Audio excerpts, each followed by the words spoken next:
বাংলাদেশের 25 দশা একজন রাজনীতিবিদ, বাংলাদেশের স্বপ্ন নিয়ে যিনি রাত কাটাতেন, দিন কাটাতেন, শহীদ প্রেসিডেন্ট জিয়াউর রহমানের প্রিয়তমা স্ত্রী, সাবেক প্রেসিডেন্ট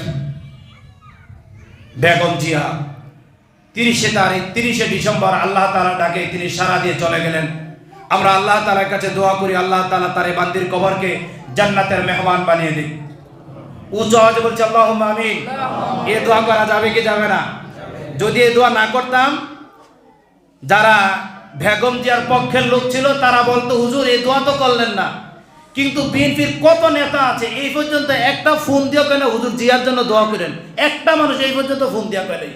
জিয়ার সৈনিকের কথা বলছি আমি, অন্য কারো কথা বলছি না। কিন্তু যদি আমি এই মঞ্চ বসে যদি জিয়ার পক্ষে যদি দোয়া না চাইতাম, জুমার পরে কোরআন হুজুরের দুনিয়ার সব কথা কইতে পারে, খালদা জিয়ার জন্য কি করতে পারলো না?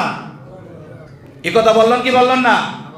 কিন্তু বিএনপির নেতাদের উচিত আছিল কিনা, হুজুর আমাদের বেগম জিয়া মারা গেছেন, আপনি তার জন্য একটু দোয়া করেন। জিয়াউর রহমানের বা বেগম জিয়ার শুভাকাঙ্ক্ষী আমাদের সমাজে নাই নাকি নাই? কত বড় বড় নেতা আছে মাশাআল্লাহ, কত বড় বড় কথা বলে, কিন্তু আমাদের সামনে দোয়া চাইতে আসে না। আমরা কি তাদের শত্রু নাকি? আমরা তো সবার বন্ধু, ঠিক কিনা?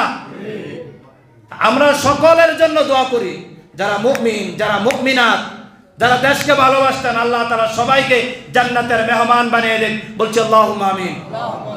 তিনি আফওয়াসীন একজন নেত্রী ছিলেন। তিনি কি দেশকে ভালোবাসতেন, তিনি দেশের মাটিকে ভালোবাসতেন। স্বৈরাচারের বিরুদ্ধে তিনি সবসময় হুঙ্কার দিয়ে একটি কথা বলতেন, ঠিক কিনা?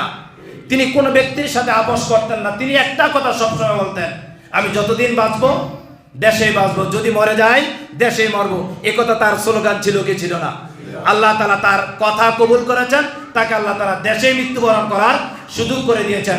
আমরা আল্লাহ তাআলা বান্দির জন্য দোয়া করি, আল্লাহ তাআলা তার এই বান্দির কবরকে জান্নাতের উঁচু মেহমান বানিয়ে দেখ। বলছি আল্লাহুম্মা আমিন। বেগম জিয়া সম্পর্কে আরেকটি মেসেজ আপনাদেরকে দিয়ে আমার কথা শেষ করছি।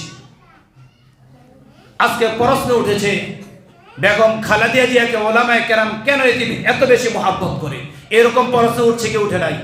আমি দেখেছি